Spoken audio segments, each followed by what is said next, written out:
was a prosperous community, exclusively black, because Jim Crow laws prohibited Negroes from living in white neighborhoods, where it was said more than 3,000 Ku Klux Klan members resided in the area. At that time, there were countless all-black communities, like Greenwood, scattered throughout the U.S. 60 in Oklahoma Territory alone. Greenwood, however, was the jewel of Negro America.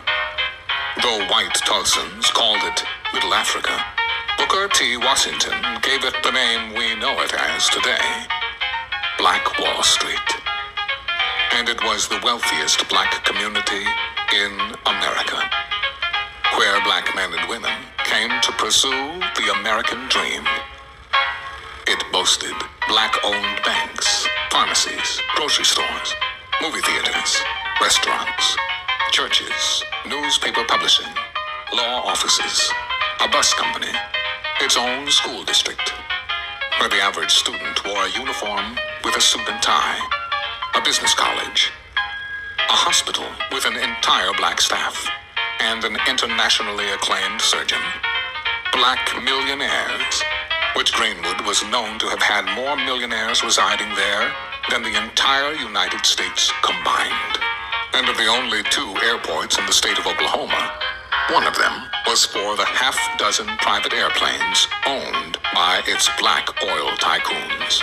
To top it off, the minimum wage and living standard of a resident of Black Wall Street far exceeded that of the average white citizen of Tulsa. But on May 30th, 1921, all that changed. Dick Rowland, a shoeshine boy, entered the elevator in the Drexel building to use one of the only few colored bathrooms in downtown Tulsa. On the top floor, Sarah Page, a 17-year-old, a white elevator operator, began operating the elevator when it lurched, causing Rowland to stumble. He bumped into Sarah, and she screamed. Rowland, knowing what Frederick Douglass had penned as the truth with regards to the treatment of black men in America, to be accused was to be convicted, and to be convicted was to be punished. In this case, punishment, when it came to the accusations of a white woman, meant death, and knowing her scream was a likely death sentence, young Rowland ran away. He was later seized and apprehended with the intent of being lynched. Word of a black man raping a defenseless white girl spread throughout the Tulsa area. Dozens and then hundreds, until a mob of over 2,000 white men gathered at the county courthouse demanding justice. But justice for what? Sarah Page wasn't assaulted. Her clothes weren't ruffled.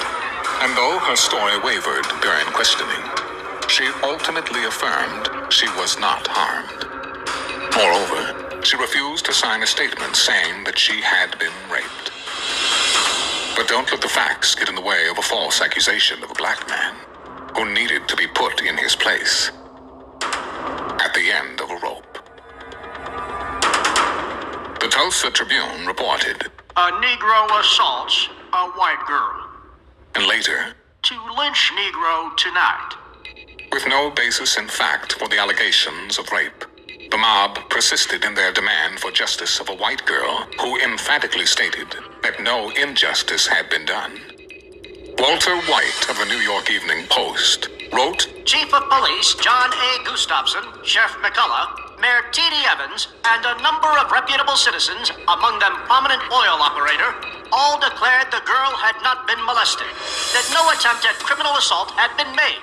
Victor F. Barnett, managing editor of the Tribune, stated that his paper had since learned that the original story that the girl's face was scratched and her clothes torn was untrue. and there you have it, fake news. But the damage had already been done, and the wheels were set in motion. Armed black World War I veterans were among the less than 100 members of the Greenwood community who came to prevent another lynching of a black man, as thousands had been lynched since the generation of Reconstruction. A verbal confrontation led to a shot being fired, triggering what would soon become the most bloody racial conflict in American history. Some 500 members of the white mob were armed and deputized by city officials, and those who didn't own weapons looted stores to obtain guns and ammunition along the way. Thousands of angry white men descended upon Little Africa, as a few white families provided sanctuary to those fleeing from violence. Over the course of 24 hours, the mob looted, murdered, and razed the wealthiest black city in America to the ground. Eyewitness testimony stated a dozen or more planes circled the black area, dropping burning turpentine balls over the city of Greenwood, and firing bullets at black residents young and old, gunning them down in the streets. It was the first and only time Americans used planes to attack and kill its own citizens, as it destroyed an entire city. Authorities engaged in a concerted effort to prevent help from arriving until considerable damage was done by cutting off communication, requesting help, blocking transportation ways of firefighters and ambulances, and even preventing the Red Cross from coming in earlier to help the injured and terrorized community. As they passed the city's most traveled street, they held both hands high above their heads, their hats in one hand as a token of their submission to the white man's authority. They will not return to the homes they had on Tuesday afternoon, only the heaps of ashes, the angry white man's reprisal for the wrong inflicted on them by the inferior race. Tulsa Tribune. Following the massacre, insurance companies refused to compensate the residents, though the city and its officials were found negligent in preventing it. Decades of silence about the terror, violence, and theft passed. There were no convictions for any of the charges related to the murders or violence. Not one white person was ever held responsible for these crimes, though dozens of black men were indicted for inciting a riot. Government and city officials not only failed to invest and rebuild the once thriving Greenwood community, but blocked efforts to do so, and even actively sought to appropriate their land. The crime wasn't acknowledged by the city or the state of Oklahoma for over 70 years, rarely mentioning it in history books, classrooms, or even in private. Most residents grew into middle age, completely unaware of what had taken place. Even a report detailing the history of Tulsa's fire department from 1897 to 2017 made no mention of the massacre. And on that Memorial Day weekend, June 1st, 1921, Greenwood, Oklahoma, was brought to an abrupt end. Black Wall Street was wiped off the map. 300 African Americans murdered, possibly more, thousands injured, more than 10,000 left homeless, 40 city blocks burned to the ground, and the few homes left were completely looted. The Tulsa Real Estate Exchange estimated property losses amounting to the equivalent of more than $32 million in today's money. Unbeknownst to most, Tulsa's Black Wall Street wasn't the only black town to be ethnically cleansed in America. It wasn't the only city forgotten, nor was it the only black town where no one was ever arrested, prosecuted, or where victims were never compensated. Time has passed, memories have faded, and survivors have died, taking the knowledge of not only how the cities were destroyed, but arguably even more tragic, the knowledge of how these countless all-black towns were built. Can a biblical blueprint be extrapolated from what we found? That is indeed our challenge, to cooperate, coordinate, and collaborate in order to turn our desolate neighborhoods into thriving communities and build them up by utilizing the keys to economic and societal development. Okay, let's go over here to Psalms. Because, no, this is not the only time that these Edomite devils have massacred the children of Israel. right? Okay. Psalms 1.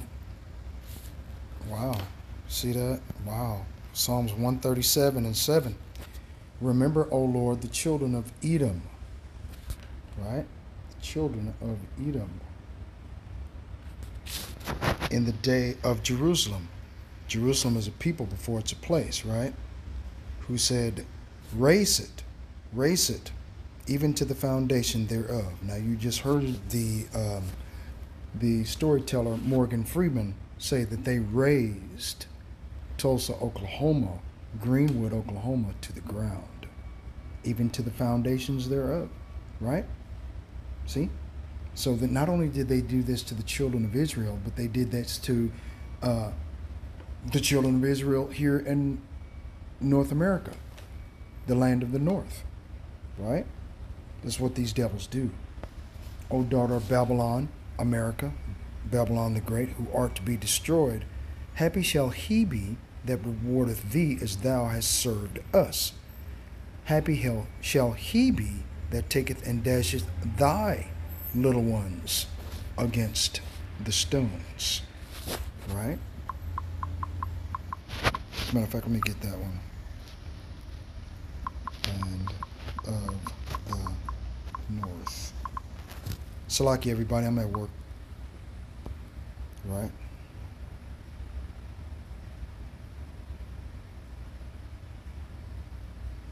Wow, look at that. Jeremiah 1 and 14, then the Lord said unto me, out of the north, and evil shall break forth upon all the inhabitants of the land, which is a biblical prophecy of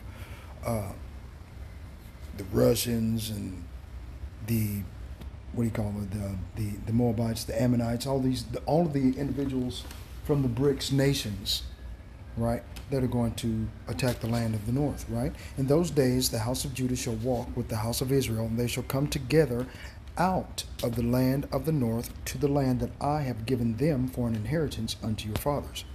See? So the Most High God is going to redeem the children of Israel and bring them back into their own land. Right? Jeremiah 23 and 8, but the Lord liveth, which brought up and which led the seed of the house of Israel out of the north country, America, Babylon the Great. Because see, when these words were written, we lived in the so-called Middle Eastern area of the world, right? Iran, Iraq, the place they call Israel, Libya, Syria, Saudi Arabia, right? And the north country at this time was the land of Ozareth, right? What they call America, right? Let's see. And as far as the migrant program, for out of the north there cometh up a nation against her, who is her, Babylon the Great, which shall make her land desolate, and none shall dwell therein. They shall remove, they shall depart, both man and beast. See? So the Most High God, Yahweh Ba'ashem Yahweh Shai, has already got this all written out, man. It's already planned out. Look at it, Zechariah 2 and 6. Ho, ho, come forth and flee from the land of the north, saith the Lord. Who is he saying these words to? Jerusalem, a people before it's a place.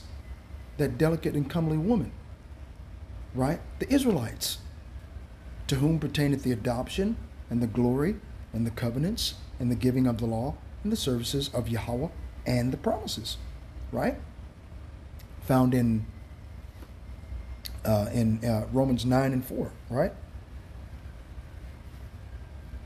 Okay, so, for I have spread you abroad as the four winds of the heaven, saith the Lord. See? So we've been scattered throughout the four corners of the earth because we've refused to keep the law, statutes, and commandments of the Lord that told us. Okay? And the Most High God brought our enemies face to face with us to exterminate and destroy us, no matter what we did, no matter how we did it, no matter why we did it. You know, even if we became more prosperous than them within a generation. Salakia, as I said before, I'm at the plantation. But yeah, my break time's over. It's all good. I just, I don't know. I was thinking about this. I seen this video, and yeah, this is what's going on. This is what's going to happen again. you know. But the Most High God is going to save us as He promised. All praises to the Most High, Yahweh, Bahashim, Yahweh Shai, Bahashim Kakodash. Double honor to the apostles and elders of Great Millstone for pushing 100% truth who rule well. And peace and salutations to the hopeful elect. Shalom.